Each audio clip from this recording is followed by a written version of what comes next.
Ei, gente, tá joia? Me perdoe mesmo por não ter continuado as gravações. Eu falei que eu ia gravar uma vez por semana. Mas, assim, o final de ano foi uma correria. Todo dia tinha alguma coisa pra soltar pras obras, sabe? Assim, então tava bem, puxado. Então não tava dando pra manter, sabe? Esse compromisso, assim, de gravar semanalmente. Mas, com a graça de Deus, estamos aqui, né? Eu espero continuar. Queria pelo menos ler o Evangelho de São Mateus completo, né? Se Deus quiser, a gente vai conseguir. Eu vou tentar aproveitar agora em janeiro, que tá todo mundo mais tranquilo. E aí eu consigo gravar mais coisas aqui do Evangelho. Graças a Deus meu trabalho tá controlado também, então tá... Vamos aproveitar a vibe. E a gente parou no capítulo 9, hoje vai ser o capítulo 10, né? Jesus vai escolher os 12 apóstolos que vão andar com ele. E vou começar a ler aqui, depois a gente vai explicando para o vídeo não ficar muito longo, né? Bora caminhar com Jesus. Missão dos 12, a escolha dos 12 apóstolos. Gente, rapidinho, eu tô até com duas Bíblias aqui. É porque uma é essa, que é a versão da Ave Maria, e eu tô com a outra, que é essa aqui, ó. A de Jerusalém.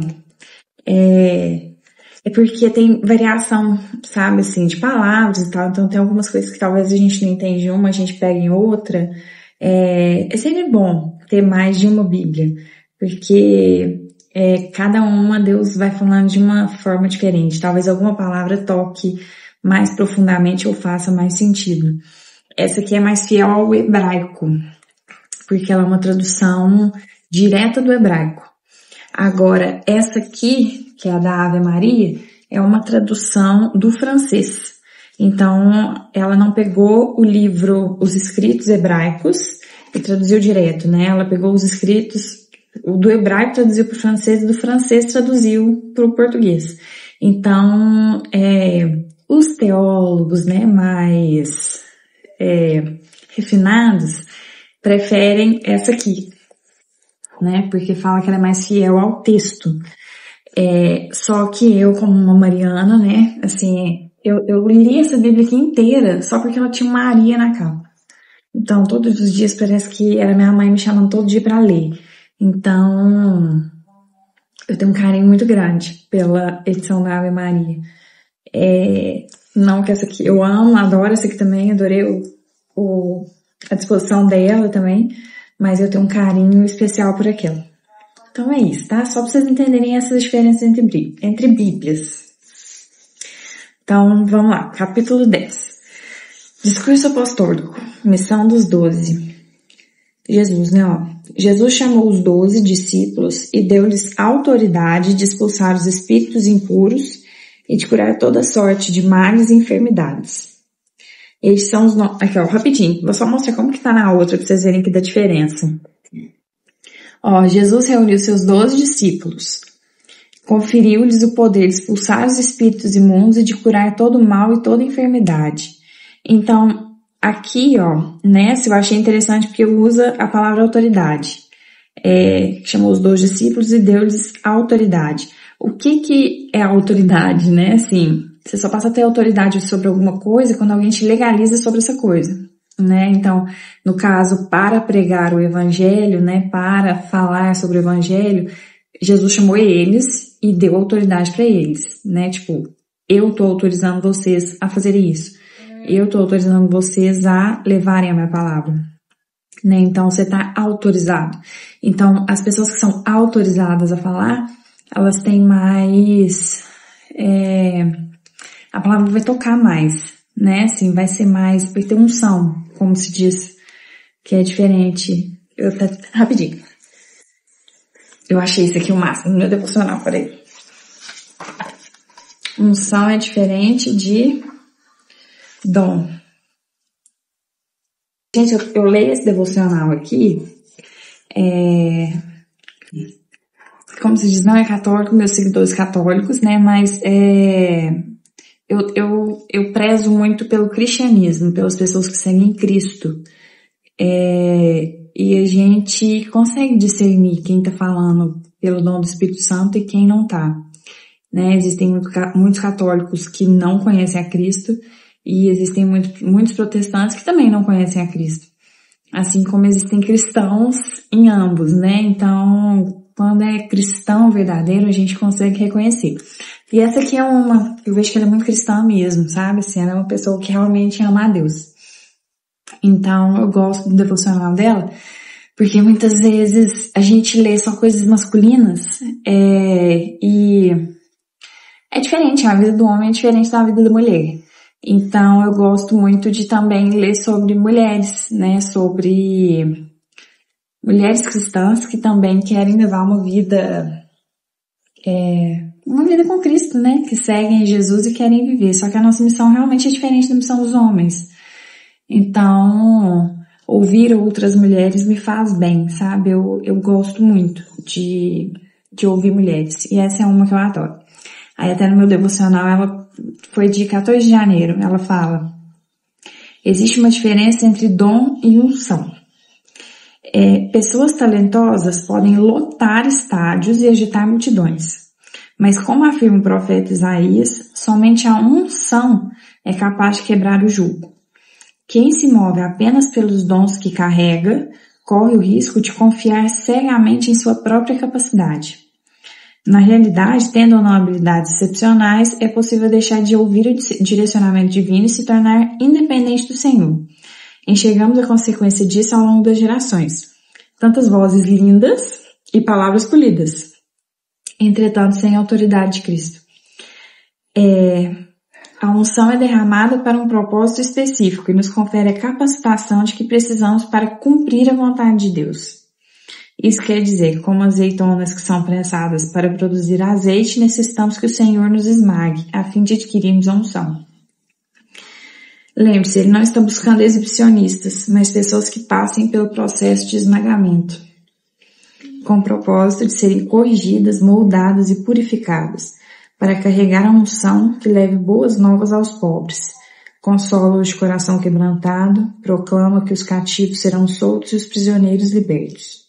Mulher, diante disso a pergunta para você hoje é: será que está disposta a ser esmagada para que o azeite seja produzido em sua vida? Tá vendo? É diferente. A pessoa que já foi esmagada, que já foi quebrantada, que realmente tem uma intimidade com o Senhor é diferente de uma pessoa que tá falando muito de Deus. Gente, eu tô vendo tanta gente falar de Deus na internet, mas que sinceramente não conhece Jesus de verdade não, viu?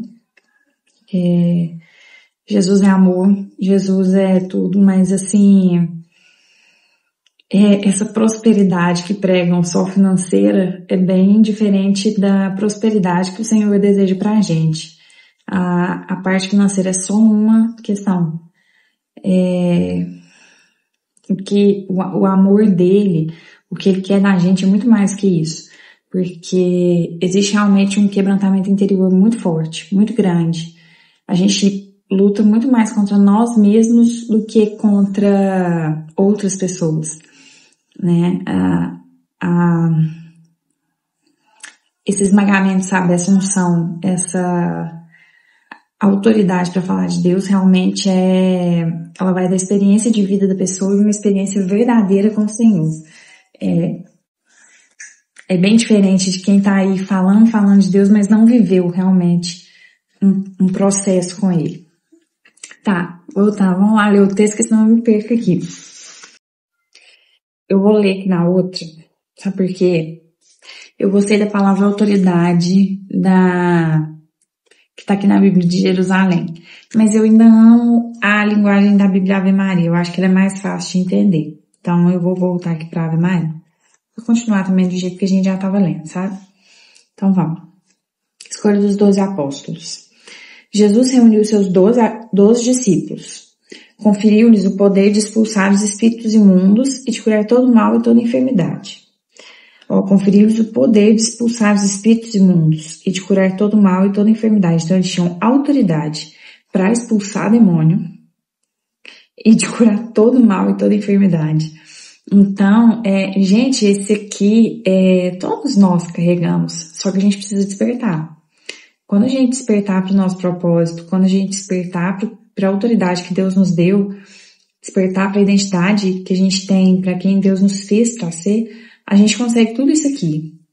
Porque quanto mais próximo dele, né, quanto mais a gente tem esse despertar, mais a gente consegue utilizar os dons que ele deu pra gente, né?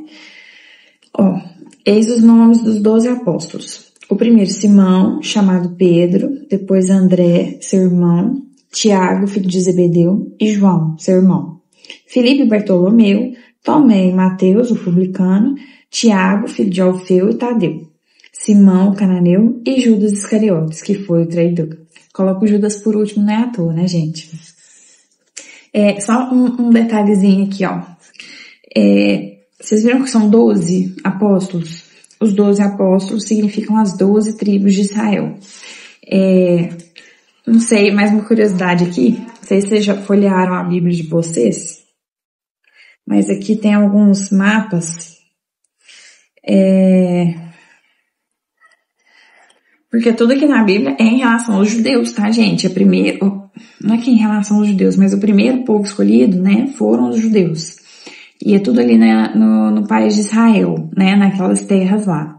E aqui no final da Bíblia, por exemplo, tem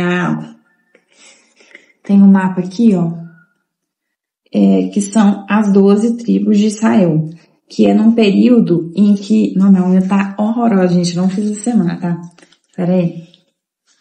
Aí tem um período aqui que Deus dividiu esse espaço pelas 12 tribos, entendeu? Que eram os 12 filhos de Jacó. Pegando pela linha do tempo, que eu não sei se vocês imprimiram para deixar aí na Bíblia de vocês, mas aí a gente pega aqui, ó, no Antigo Testamento, né, essas partes antigas aqui, ó, tá contando essa história. E aí, então, pouco depois deles conquistarem a Terra Prometida, quando chegaram na Terra Prometida, mentira, lá no deserto mesmo, né, quando eles já saíram ali do êxodo, da escravidão do Egito, no deserto mesmo, Deus já dividiu as tribos, né, que eram os 12 filhos de Jacó, então foram as 12 tribos de Israel, que significa, 12 vai passar a ter um significado muito forte de totalidade, tanto que lá no Apocalipse, quando fala do livro dos eleitos, né, das pessoas que vão para o céu, que vão ser vencedoras, fala que é o número de 144 mil. Por quê? Porque significa 12 vezes 12 vezes 1000, né, que é uma totalidade. Então, todos os escolhidos, todas as pessoas que Deus quer salvar vão estar lá. Não é que significa 144 mil pessoas, significa a totalidade da totalidade da totalidade, entendeu? Tem muita gente também, muita gente assim, até padres, né? Padres, assim, quando vão fazer também a homilia desse trecho, aproveita para falar sobre a questão da gente também escolher as amizades, escolher as pessoas que vão estar perto da gente, né? Porque até Jesus escolheu os 12 que iam andar com ele, né? Então, aqui também cabe várias homilias falando sobre a questão da amizade, dos escolhidos, né? E apóstolo significa enviado.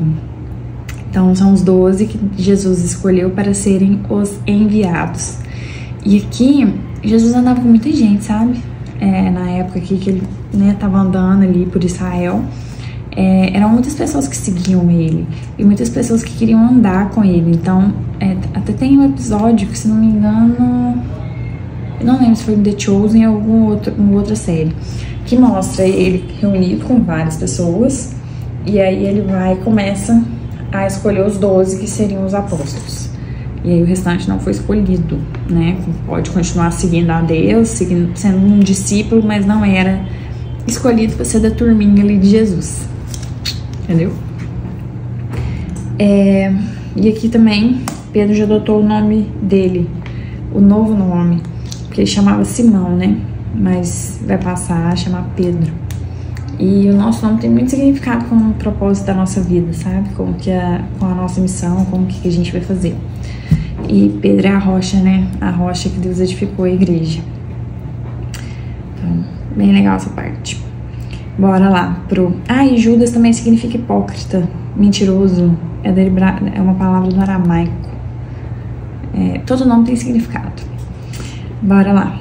Envio dos 12. Agora, versículo 5. Esses são os 12 que Jesus enviou em missão, após lhes ter dado as seguintes instruções: não ireis ao meio dos gentios, nem entrareis em Samaria. Ide antes as ovelhas que se perderam da casa de Israel. Por onde andardes, anunciai que o reino dos céus está próximo. Curai os doentes, ressuscitai os mortos, purificai os leprosos, expulsai os demônios. Recebeste de graça, dai de graça. Não leveis ouro nem prata, nem dinheiro em vossos cintos, nem mochila para viagem, nem 2 túnicas, nem calçados, nem bastão, pois o operário merece seu sustento. Nas cidades ou nas aldeias onde entrardes, informar-vos se há alguém ali digno de vos receber. Ficai ali até a vossa partida. Entrando numa casa, saudai-a. Paz. Paz a essa casa. Se aquela casa for digna, descerá sobre ela a vossa paz. Se, porém, não for, vosso voto de paz retornará a vós. Se não vos receberem e não vos ouvirem, vossas palavras quando sairdes daquela casa ou daquela cidade, sacudi até mesmo o pó de vossos pés. Em verdade vos digo, no dia do juízo haverá mais indulgência com Sodoma e Gomorra do que com aquela cidade. Peraí, vou chegar, fica nessa parte. Vamos começar aqui, ó, do envio dos 12. Então, Jesus escolheu os 12, que seriam os enviados, 12, significando as 12 tribos de Israel, a totalidade, e passou as instruções para esses 12. O que são as instruções? Primeira instrução: enviados, ide antes as ovelhas que se perderam da casa de Israel.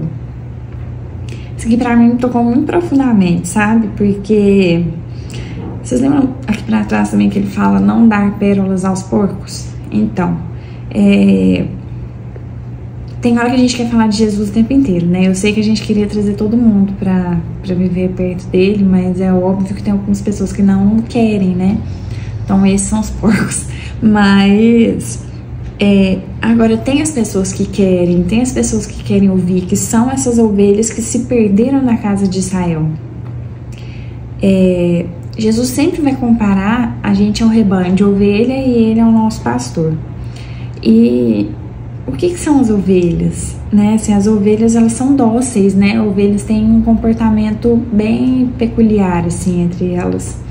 Eu até estava pesquisando sobre a criação de ovelhas, assim, porque de todos os animais, a ovelha é tão dócil, ela se expõe tanto ao sacrifício, que, por exemplo, se você pegar uma ovelha e colocar uma faca no pescoço dela, por exemplo, para cortar, ela pula na faca, ela se sacrifica. Ela é um animal tão dócil, ela é tão predisposta ao martírio, a se doar, assim, né? Ela é tão boazinha que ela vai, entendeu? Ela, não é que ela é boazinha, ela é ingênua demais, né? Ela é tão docinha que ela é ingênua. Só que de tão ingênua ela se perde. E, por exemplo, essas ovelhas, olha pra você ver as características. São dóceis, inteligentes, são sensíveis, né? São pessoas boas, porque eu não sei vocês, mas eu sempre tive várias amigas, várias amizades que são boas, mas que não conhecem a Deus. Eu era uma também, assim, que antes de conhecer a Deus, estava no mundo, errando pra caramba num monte de coisa, sendo ingênua em um monte de coisa, por não conhecer a Deus, né? Então, e eu vejo que como mudou a minha vida, como Deus me transformou depois que eu passei a conviver com Ele, e como que as coisas passaram a ser bem melhores, né? A gente passa a ter muito mais sabedoria convivendo com Ele, e são muitas ovelhas, são muitas pessoas boas que estão aí no mundo perdidas sem Deus, né? E é para essas pessoas que a gente tem que primeiro falar, primeiro mostrar como é bom viver com o Senhor, né? Como que elas estão perdidas sem Deus. São ovelhas e estão perdidas sem Deus. Mais características das ovelhas aqui, que eu achei muito legalzinho. As ovelhas criam laços de amizade. Só que o problema, o que é o problema das ovelhas? Elas são totalmente dependentes de um pastor. A ovelha não sabe viver sem pastor, porque ela é tão ingênua que ela não sabe definir se uma erva é boa ou ruim. Ela come a erva daninha. Por exemplo, se ela vê um precipício, ela vai andando e continua e vai até o precipício e se joga de lá. Ela nem vê que ela tá caindo no precipício. elas não sabem se defender, ou elas não têm garras, não têm dente forte, não têm veneno. Igual eu falei antes, assim, elas estão predispostas ao martírio, elas se doam muito, né? Elas são pessoas que fazem muito bem para as outras, mas não fazem bem nenhum para elas. Elas são muito distraídas, então, por exemplo, se elas não ficarem atentas à voz do pastor, elas se distraem fácil. Ontem eu estava até conversando com uma amiga minha, eu achei muito bonitinho ela contar que durante a infância tinha essa proximidade com Deus, tinha essa pureza de conversar com Deus.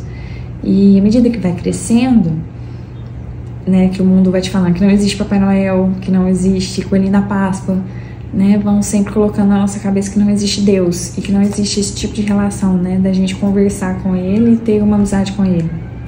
Então as pessoas vão se afastando.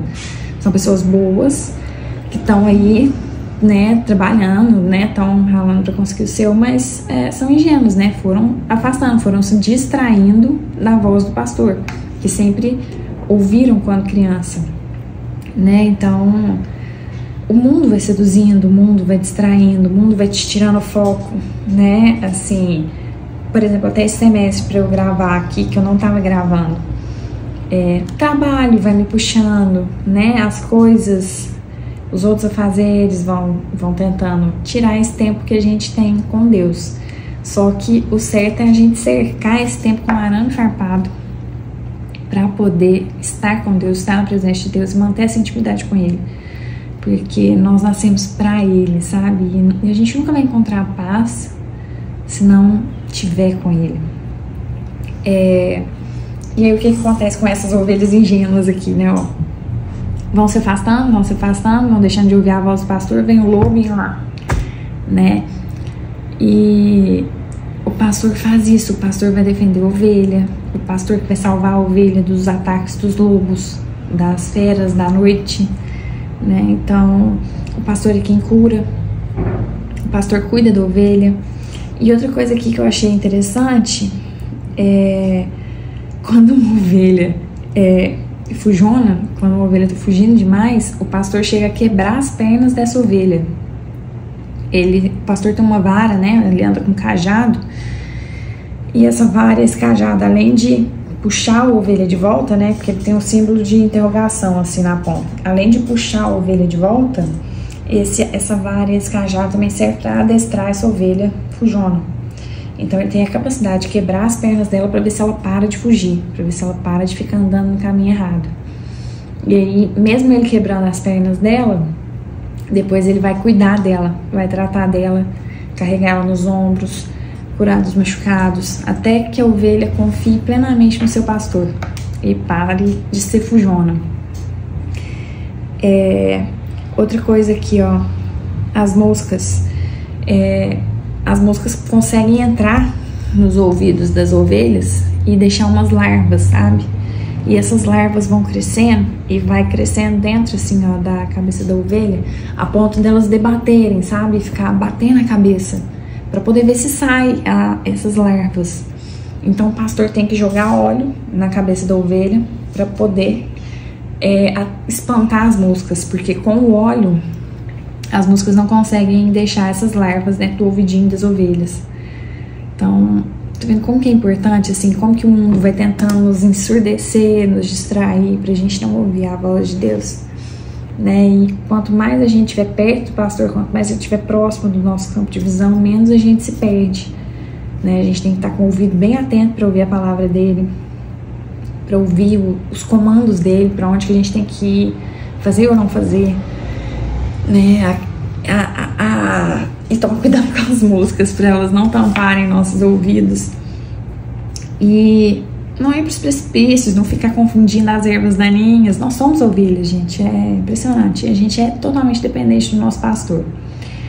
E é isso, tá vendo? Ó, o que é a primeira instrução para os apóstolos?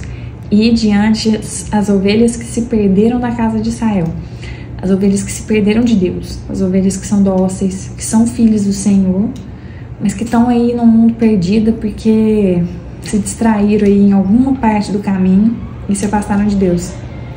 Então, Jesus chama essas ovelhas para voltar.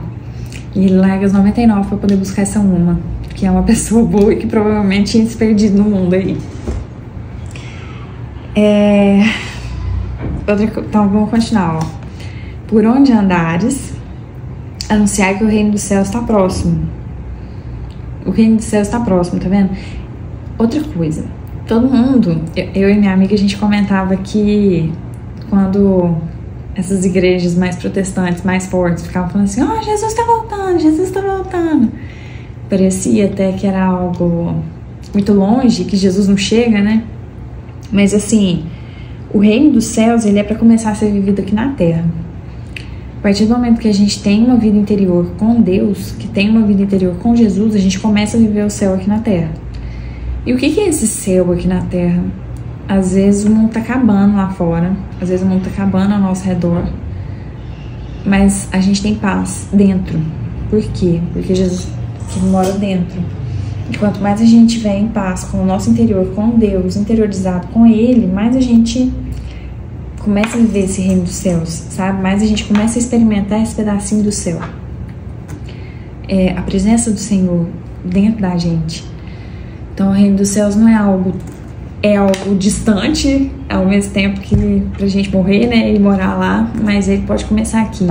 Então, ele não tá tão distante, ele tá dentro. Ele pode ser começado a viver aqui, a sentir aqui, dentro de nós.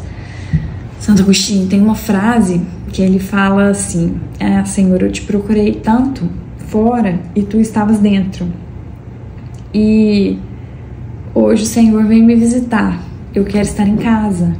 Ou seja, eu quero estar dentro. Eu quero estar dentro de mim quando Jesus estiver, quando Jesus vier, quando Jesus quiser falar comigo. Eu quero estar dentro de mim, né? Não deixa essas moscas, essas vozes do mundo ficar te distraindo, te atrapalhando, te tirando de você, né? Muito problema que a gente tem com ansiedade é esse excesso de futuro. A gente sai da gente, a gente sai do presente, né? Então, quanto mais no presente a gente tiver, quanto mais dentro da gente a gente tiver, mais a gente começa a viver esse reino dos céus, começa a ter essa intimidade com o Senhor.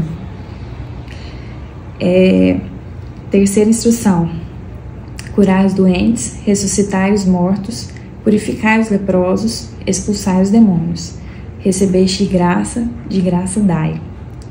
Então, olha, ó, curai os doentes, ressuscitai os mortos, purificai os leprosos, expulsai os demônios, recebeste de graça dai. Quando ele fala sobre curar os doentes, tem hora que a gente acha que cego, leproso, mudo, manco, a gente leva só pro conceito integral da palavra, pro conceito nu e cru, né? Sendo que, na verdade, quando ele fala sobre doentes, mortos, leprosos, é esse estado de dormência que a gente já esteve, né? Por exemplo, eu já estive. Quando a gente não conhece a Deus, a gente ainda tá cego, a gente ainda tá morto pro nosso propósito, a gente ainda tá inofensivo, a gente ainda não despertou, né? Então, é para essas pessoas que precisam de um despertar, sabe? As doenças, muitas vezes, nem são só doenças externas, são doenças da alma também. A gente tem uma estrutura almática que nós somos corpo, alma e espírito.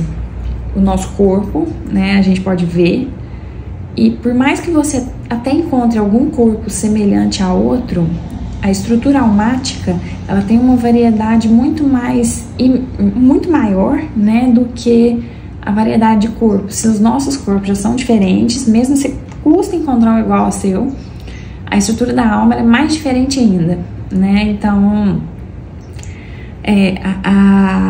a nossa alma, ela tem feridas e ela tem estruturas, ela tem funções e pode estar disfuncional em alguma parte. Então, a gente tem muita doença almática, né? De criação, de infância, da nossa vida, das nossas experiências, né? Das emoções que a gente carrega. Então, quanto mais a gente está com Deus, né? Quanto mais a gente carrega o Espírito Santo, mais a gente tem esse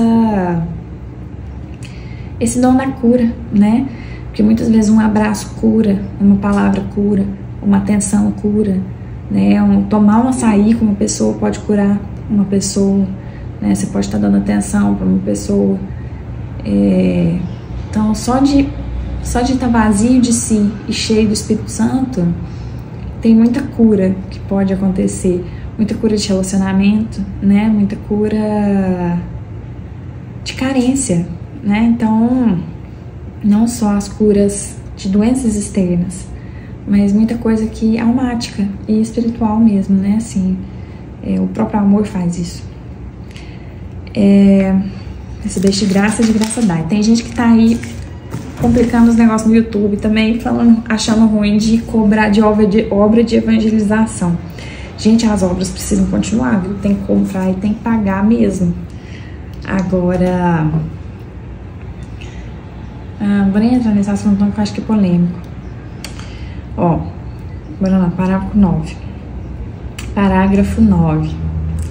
Não leveis nem ouro nem prata, nem dinheiro em vossos cintos, nem mochila para viagem, nem 2 túnicas, nem calçado, nem bastão, pois o operário merece seu sustento. Aqui tá falando da providência, né?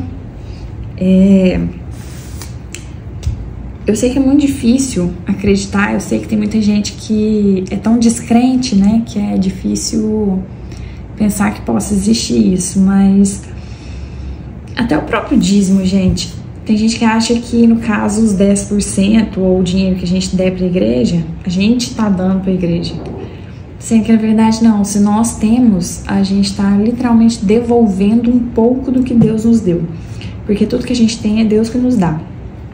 E quando ele chama aqui os apóstolos e envia eles, ele pede assim, para de ficar preocupando com essas coisas que não são da sua preocupação.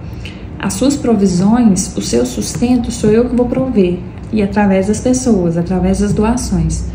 Tudo que eu te der, você vai passar a viver da minha providência. É algo de extrema, é um ato de abandono na confiança do Senhor, né? Que eu sei que tem muita gente que acha que é loucura, mas o Senhor sustenta. Nossa, eu já tive momentos assim, quando eu perdi minha mãe, eu falei, nossa, de que eu vou viver? Porque minha mãe me sustentava, né? E era impressionante. Eu precisava de alguma coisa, aparecia um dinheiro de algum jeito. Eu precisava de outro, aparecia de outro. Eu queria uma bobagem, eu não sei porquê, mas eu ganhava essa bobagem. É muito bonito ver o cuidado de Deus, viver dessa providência. A gente conquista uma confiança muito grande nele mesmo, ver que ele não vai deixar faltar nada. Nas cidades, vamos continuar, versículo 11. Nas cidades ou aldeias onde entrardes, informai-vos se há alguém ali digno de vos receber. Ficai ali até a vossa partida. Entrando numa casa, saudai-a, paz a esta casa. Se aquela casa for digna, descerá sobre ela a vossa paz. Se porém não for, vosso voto de paz retornará a vós. Se não vos receberem e não ouvirem vossas palavras, quando saídes daquela casa ou daquela cidade, sacudi até mesmo o pó de vossos pés. Em verdade vos digo, no dia do juízo haverá mais indulgência com Sodoma e Gomorra do que com aquela cidade. Gente, voltamos aqui às pérolas aos porcos. Já teve várias vezes de eu falar de Deus, por exemplo, e algumas pessoas não receberem bem. E muito pelo contrário, algumas até jogam outras ofensas pra cima da gente, né? Mas eu lembro exatamente do dia que Deus me falou isso no meu coração. Ela sacudia até a poeira dos vossos pés. Porque quem não tá te recebendo, não tá me recebendo. Todo mundo é filho. Todo mundo não é que é filho. Todo mundo é criatura de Deus. Mas quem ainda assume uma identidade de filho, desperta pro seu propósito, ainda é mais filho ainda, né? E por isso que a gente tem que sempre tratar o próximo bem. Porque Jesus tá ali. O Espírito Santo tá ali. Toda vez que a gente encontra com uma outra pessoa, por pior que ela seja, ela é de Deus, né? Então, receber bem ao próximo é receber a Deus. Principalmente se for um próximo que estiver levando a palavra de Deus. E isso é promessa para quem também leva o Evangelho. Haverá mais indulgência com Sodoma e Gomorra do que com aquela cidade. Tem uma historinha que é bem legal, que fala, era uma família que estava cheia de briga. todo mundo brigando com todo mundo, esse é chato, esse é assim, esse é assado e tal, né?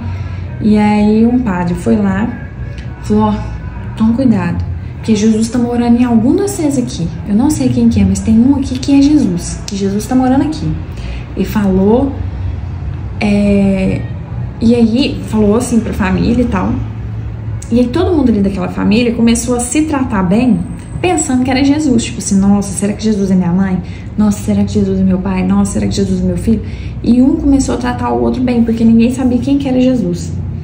E aí no final deu tudo certo. A família que tava cheia de briga começou a dar tudo certo, porque todo mundo ali tava tentando descobrir quem que era Jesus e passou a tratar um ao outro melhor, porque Jesus podia ter escondido naquela pessoa.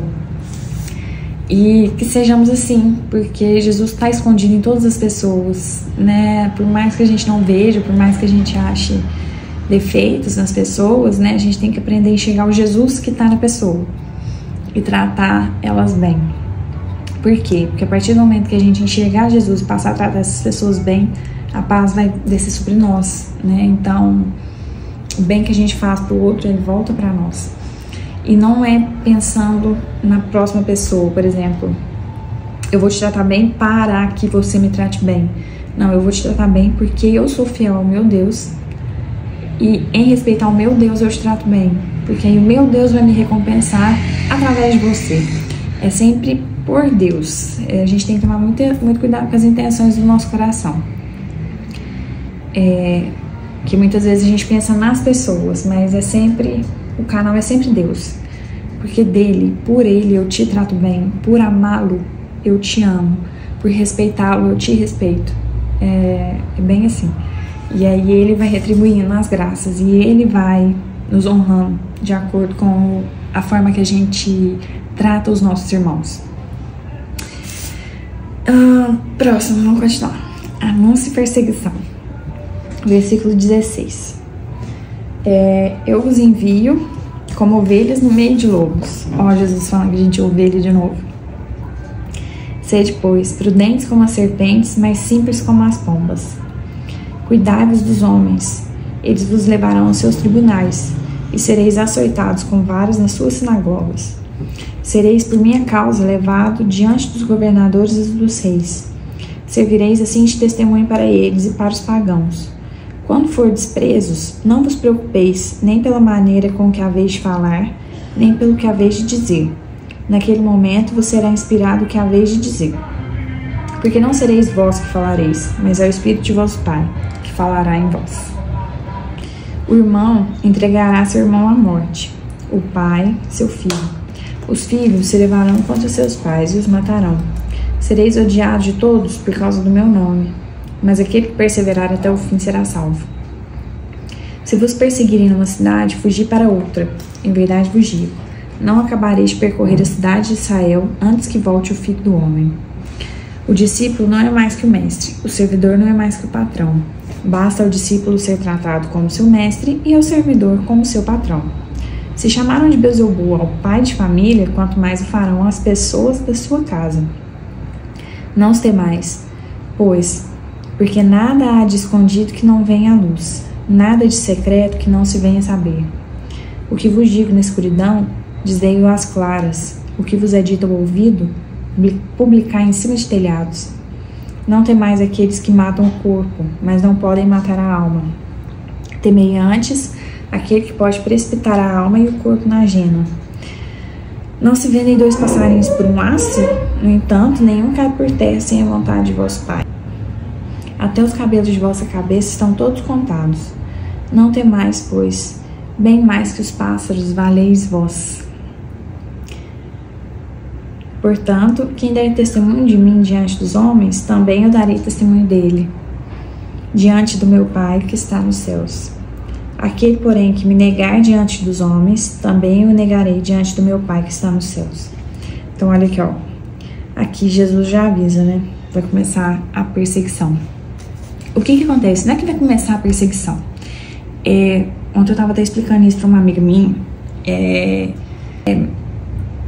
Quando a gente desperta para o nosso propósito, quando a gente descobre quem a gente é, quando a gente descobre de quem a gente é filho, quando a gente descobre sobre as coisas espirituais, quando a gente descobre a verdade, né? Quando Jesus nos revela e a gente se posiciona, quando a gente decide seguir uma vida de santidade, quando a gente decide avançar nas moradas do castelo interior, até na espiritualidade carmelita, existem 7 moradas, 7 níveis de moradas. Santa Teresa d'Ávila vai falar que a primeira de todas, as primeiras moradas, é quando a gente tem esse despertar. Quando a gente... Opa, peraí. Eu não sou uma pessoa só do mundo. Eu tenho um Deus, eu quero ir pro céu, né? Eu sou um ser espiritual, eu sou um ser eterno. Eu tenho um propósito nessa vida. Eu sou filha de Deus. Então, esse despertar seria essas primeiras moradas do nosso castelo interior. É como se a gente tivesse um castelo dentro da gente, e no centro, né, nessa 7ª morada, é a hora que a gente vai estar totalmente unido a Deus. Mas aí, como a gente ainda tá lá na primeira morada, então a gente ainda não tá totalmente unido a Deus, como se a gente estivesse, né, nos arredores, no primeiro degrau. E esse despertar, ok, você começa a viver uma vida mais correta, você vai ter um pouquinho de discernimento, né? Você não quer pecar, mas ainda não é um avanço, digamos assim. E a partir do momento que a gente quer avançar nessas moradas e se unir mais a Deus e amar mais a Deus, por exemplo, da primeira para a segunda ali, nas segundas moradas, a gente já começa a enfrentar muito mais desafio, que é o que ele está falando aqui. E o nosso desafio não são contra homens de carne, né? São contra principados e potestades que usam das pessoas ao nosso redor, que usa do mundo, que usa das distrações, que usa das provações, né? Assim, a provação vem de Deus, porque Deus prova a nossa fidelidade. Mas a gente começa a lutar contra nós mesmos, né? Contra essas dificuldades, assim, sabe? As pessoas ao redor, por exemplo, você levanta para pregar um evangelho, se eu me preparo para gravar aqui, eu tenho que lutar contra tanta coisa que é impalpável, sabe? Mas muito também contra mim mesmo, né? Contra minha preguiça, contra os meus horários, contra meus desleixos, contra, né, minha timidez. Porque se você me escolhesse, eu nunca estaria aqui falando, gente, eu sou super tímida.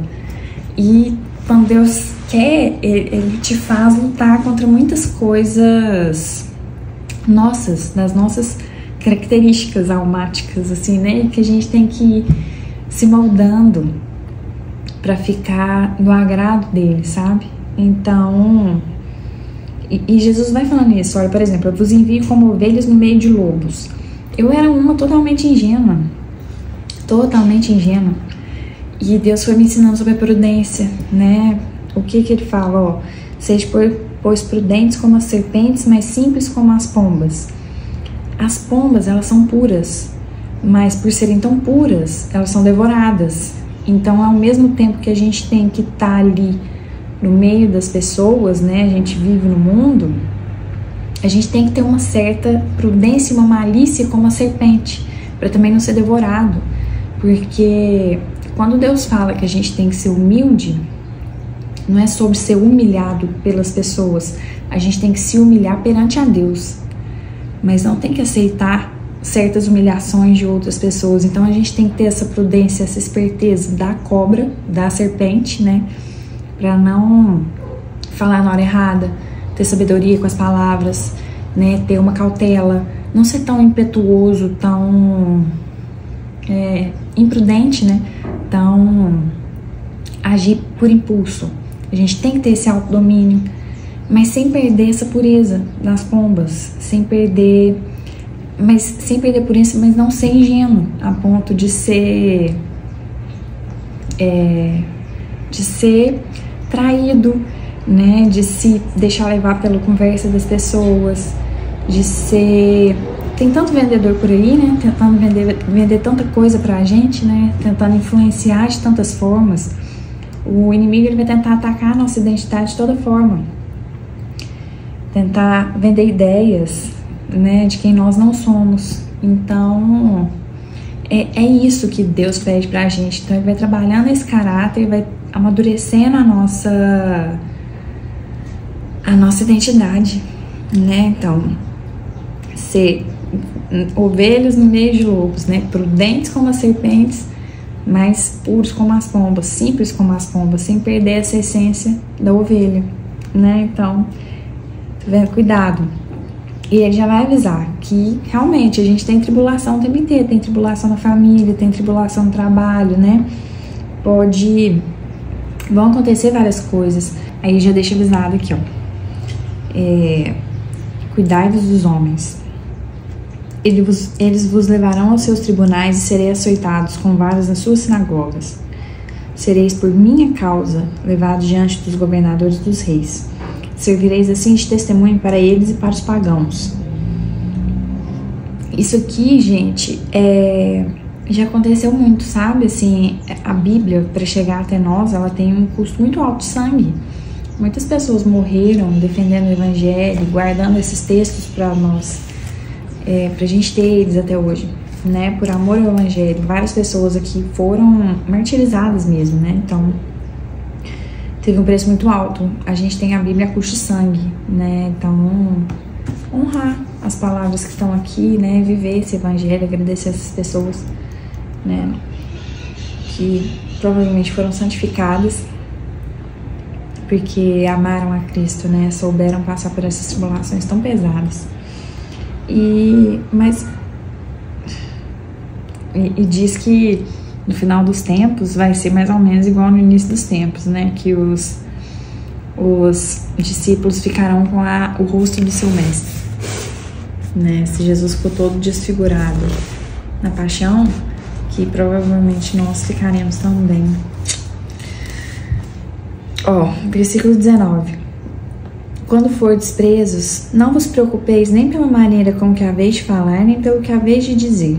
Naquele momento vos serás inspirado o que haveis de dizer, porque não sereis vós que falareis, mas é o Espírito de vosso Pai que falará em vós. Às vezes a gente fica ansioso, né, querendo, nossa, Deus, mas o que eu vou falar, o que eu vou falar? Entrega para Deus, entrega para o Espírito Santo, entrega para o Senhor, que Ele que vai conduzindo nossos passos, conduzindo nossas palavras, né? Ele vai querer falar no momento certo que Ele quer que seja dito. O irmão entregará seu irmão à morte, o pai o seu filho. Os filhos se levarão contra seus pais e os matarão. Sereis odiados de todos por causa do meu nome, mas aquele que perseverar até o fim será salvo. Se vos perseguirem numa cidade, fugi para outra. Em verdade vos digo, não acabarei de percorrer a cidade de Israel antes que volte o Filho do Homem. Rapidinho, só uma coisa, sereis odiados por todos por causa do meu nome. Gente, quem não quer viver a verdade, quem não quer abrir mão dos seus pecados, quem não quer mudar de vida, quem não quer deixar os seus vícios, odeia quem quer viver na verdade, odeia quem leva a verdade. Então, a verdade, ela dói, né? Então, muita gente não quer saber da verdade, muita gente não quer saber de Jesus. Ou vai falar que segue, vai falar de mentira, mas não segue de verdade. Então, a verdade dói, né? E é desatino a gente achar que vai entrar no céu sem antes entrar dentro de nós mesmos. E entrar dentro de nós mesmos dói. Olhar para a nossa verdade dói. Ver o tanto que nós somos hipócritas, o quanto nós somos fracos, o quanto nós somos miseráveis, é muito dolorido. Então, não é todo mundo que está disposto a abrir mão, sabe, de si para poder viver. O evangelho, ele é duro, sabe, gente? Ao mesmo tempo que Deus é amor, Ele é o amor, Ele é o por amor, Ele quer o nosso bem. Ele exige uma luta contra nós mesmos, né? Uma luta contra os nossos vícios, os nossos prazeres, as nossas paixões. Então, quem não quer lutar contra suas próprias paixões, odeia a verdade, odeia o evangelho. Vamos lá. Versículo 24. O discípulo não é mais que o mestre. O servidor não é mais que o patrão. Basta ao discípulo ser tratado como seu mestre e ao servidor como seu patrão. Se chamaram de Beelzebul ao pai de família, quanto mais o farão as pessoas de sua casa. Então, olha para você ver. O discípulo não é mais que o mestre. Ninguém é mais que ninguém, mas cada um tem funções diferentes, né? Então, o servidor não é mais que o patrão. Basta ao discípulo ser tratado como seu mestre e ao servidor como seu patrão. Até Deus vai ensinar que o discípulo, ele é mais servidor... Não, o patrão é mais servidor do que o próprio servidor. Mas tem gente que confunde isso aqui e leva no sentido integral. Não é que o servidor tem que mandar no patrão. O patrão, ele serve todo mundo. Ele tem que lavar os pés dos discípulos, como Jesus vai ensinar no lava-pés. Mas eles não mandam no patrão. Existe uma troca de servir, né? Porque quem serve, para amar a Deus, a gente tem que servir. E o patrão, ele se coloca à disposição para servir, né? E o discípulo também tem que servir o patrão. Então é uma troca de servir. Isso aqui que Jesus está falando. Se chamaram de Beelzebul ao pai de família, quanto mais o farão as pessoas de sua casa. Então, se até Jesus foi chamado de Beelzebul, imagina nós. Vamos ouvir um monte de insulto mesmo. Não os temais, porque nada há de escondido que não venha à luz, nada de secreto que não se venha a saber. O que vos digo na escuridão, dizei-vos às claras. O que vos é dito ao ouvido, publicai em cima dos telhados. Não há nada de escondido que não venha à luz, nada de secreto que não se venha a saber. Gente, tudo vai ser revelado. E é engraçado, à medida que a gente aprende a conviver com Deus, o que a gente faz no secreto tem muito mais valor do que o que a gente faz em público.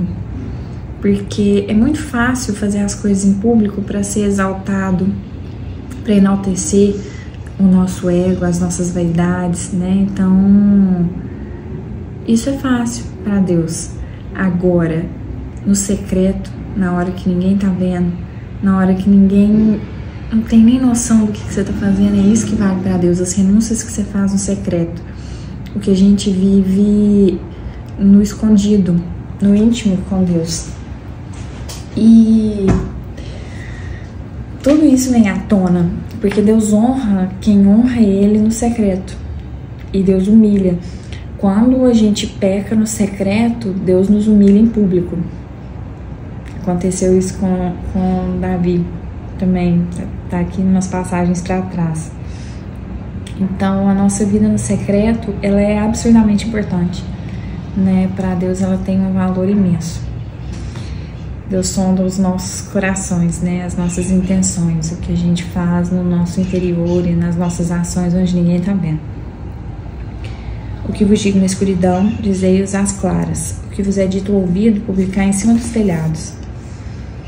Então, a palavra de Deus, quando ela é ouvida, você tem que falar abertamente, né? Não ter vergonha do evangelho, não ter vergonha da palavra de Deus, das coisas certas, né? Do que Ele nos fala. Não tem mais aqueles que matam o corpo, mas não podem matar a alma. Temei antes aqueles que podem precipitar na alma e o corpo na gena. Por exemplo, eu, assim, várias vezes, quantas vezes eu me preocupei mais com a opinião das pessoas aqui na Terra do que com a opinião de Deus, né? Então, é algo que Ele vem trabalhando muito em mim, me preocupar muito mais com a opinião dEle, com o que Ele acha de mim, do que o que as pessoas acham. Eles falam, tem uma frase, né? Reputação é o que as pessoas pensam, caráter é o que Deus sabe de mim, é o que eu faço no secreto. Então, Deus pede isso pra gente se preocupar muito mais com o nosso interior, com a nossa vida de intimidade com Ele, do que o que as outras pessoas estão pensando. Não se vendem 2 passarinhos por um asse, versículo 29. No entanto, nenhum cai por terra sem a vontade do nosso Pai. Ninguém morre, ninguém vive, ninguém vem à vida ou deixa da vida se não for da vontade do Pai. Até os cabelos de vossa cabeça estão contados. Não temais, pois, bem mais que os pássaros, valeis vós. Tá vendo? A gente tem um valor imenso para Deus. Ele nunca vai deixar a gente morrer ou viver ou acontecer algo com a gente que não seja do consentimento dele. Mas aconteceu tal coisa ruim, que não sei o que, tá. Talvez seja consequência de pecado, né? Porque todo pecado tem culpa e consequência. Então, Deus permite que as consequências aconteçam, mas elas são consequências das nossas escolhas. Mas as provações, as dificuldades, né, elas fazem parte da nossa cruz, do que vai ser a nossa coroa da glória. Então, a gente tem que aprender a suportar elas com alegria e amando a Deus. Mas tudo tá sob o olhar de Deus, né? Ele tá sempre com um olhar atento por nós, assim. Versículo 32. Portanto, quem der testemunho de mim diante dos homens, também eu darei testemunho dele diante do meu Pai, que está nos céus. Aquele, porém, que me negar diante dos homens, também eu negarei diante de meu Pai que está nos céus. Então tem um valor muito grande quem dá testemunho do Senhor. E o testemunho tem que ser de valor, com a vida, né? Com a integridade, com ser mais do que falar, né? Do Senhor, sobre ser. Que é Deus quem vai defender a gente, é Deus que vai falar da gente. Chegar lá no céu, Jesus vai falar, minha mãe falou de você. Né? Então, ser conhecido do Senhor, ser íntimo dele, que esse que é o propósito. Vamos pro próximo. Radicalidade no segmento, versículo 34. Não julgueis que vim trazer a paz à terra. Vim trazer não a paz, mas a espada. Eu vim trazer a divisão entre o filho e o pai, entre a filha e a mãe, entre a nora e a sogra. Entre os inimigos do homem serão as pessoas de sua própria casa. Forte, hein? Tá vendo? Cadê o Jesus amor, gente? Tá falando aqui que veio trazer paz, guerra, espada. Então, ó, quem ama seu pai ou sua mãe mais que a mim, não é digno de mim. Quem ama seu filho mais que a mim, não é digno de mim. Quem não toma sua cruz e não me segue, não é digno de mim. Aquele que tentar salvar a sua vida, irá perdê-la. Aquele que a perder por minha causa, irá reencontrá-la. Gente, é forte. O que acontece? Jesus, Deus, ele é o centro, ele deve ser o centro da nossa vida. Até eu falei das moradas do castelo interior, né? Chegar no centro dessa morada é o caminho de santidade, né? Que é a santidade que Deus nos pede. E o que é entrar nela? É entrar em conformidade com a vontade de Deus. Amá-lo sobre todas as coisas. Que Ele seja o centro de todas as coisas, porque Ele é o nosso Criador. Nós somos criados por Ele, dele e para Ele. Então, o propósito da nossa vida é nos unirmos a Ele, né? Toda criatura, né? Nós somos criados à imagem e semelhança dele, então nós temos um chamado de viver junto a Ele, de viver unidos ao Pai. E Jesus, quando Ele veio aqui nessa terra, Ele veio dar esse exemplo de como viver unido ao Pai. Tudo Jesus fazia em conformidade com o Pai. Pai, se for da sua vontade. Pai, o que o Senhor quer que eu faça? Pai, qual a tua vontade? Pai, Pai, Pai. Então Ele estava sempre nessa oração, sempre se unindo ao Pai. Então, Ele veio nos ensinar a viver dessa forma, a viver unidos na vontade do Pai, tentar buscar ao máximo, nos conformar com a vontade do Pai, nos unir a Ele.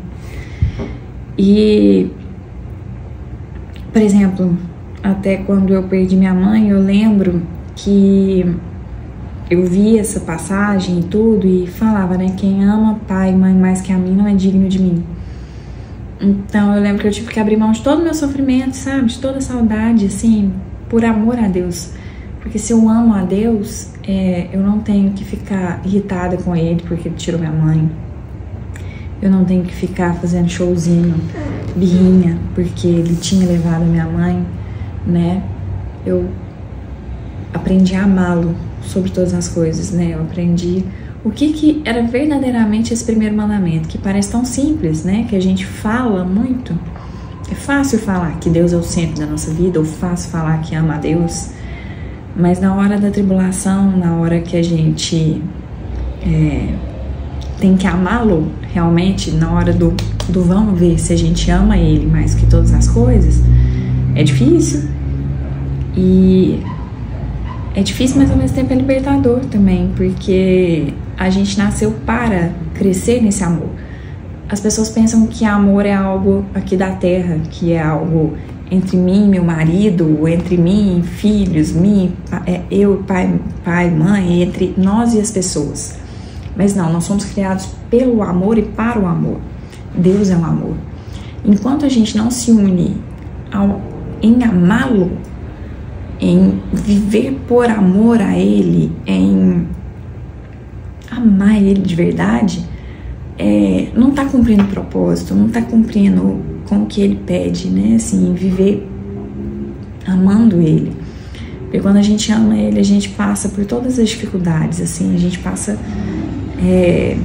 você podia estar até querendo espernear, mas acaba cedendo, acaba amansando. Por quê? Porque a gente ama Ele, né? Então, e esse é o propósito. Ele quer ir unindo cada vez mais, que a gente cresça cada vez mais nesse amor. Voltando até no negócio de corpo, alma e espírito, por exemplo, o nosso próprio corpo, ele não vai crescendo, a gente não nasce bebê, vai virando criança, adolescente até chegar no adulto, né? A nossa alma também, ela precisa ir se organizando, ela precisa ir se moldando, ela precisa se edificando, amadurecendo. E o nosso espírito, entendeu? A gente precisa também crescer o espírito dentro de nós, porque senão a gente cresce em corpo, cresce talvez em alma, mas o nosso espírito continua anão. E o que é um anão? Ele não é uma criança pequena, ele é um velho pequeno, ele é um velho que não cresceu.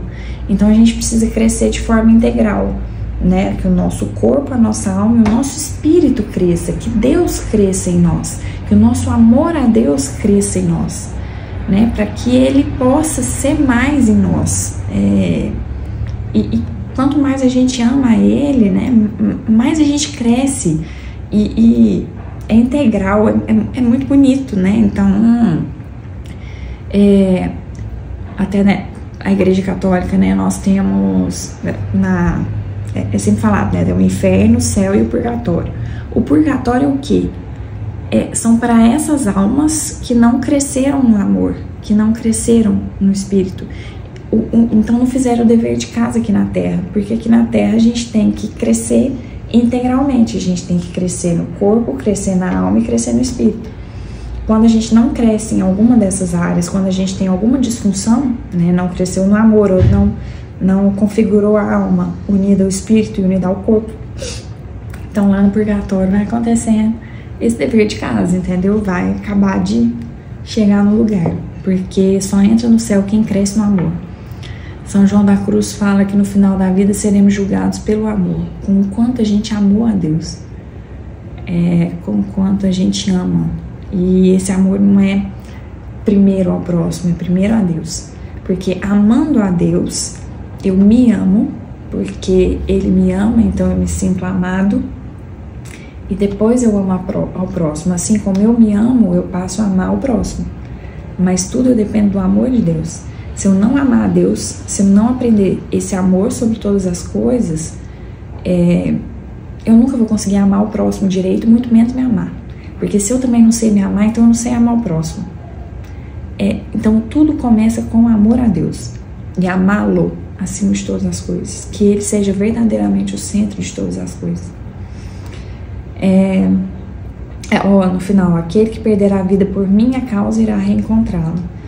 Quem passa a vida aqui na Terra tentando só sucesso, prosperidade profissional, sei lá, sucesso mundano, né? O sucesso mundano que o mundo prega, vai perder a vida, né? Então, ou talvez passe mais tempo no purgatório, porque não fez o dever de casa aqui na Terra, ficou procurando coisa que não era para ter sido procurada, né? Não cumpriu o propósito de amar a Deus aqui nessa Terra, porque a gente só tá aqui para isso, né? Então, é isso. Aquele que perder a vida por minha causa irá reencontrá-la. Então, se Deus quiser, nós queremos ir pro céu. Talvez a gente, provavelmente não, né? Porque ir pro céu é muito difícil, porque realmente tem que santificar demais.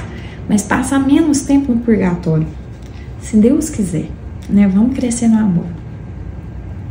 Versículo 40. Quem vos recebe, a mim recebe. E quem me recebe, recebe aquele que me enviou. Aquele que recebe um profeta na qualidade de profeta, receberá uma recompensa de profeta.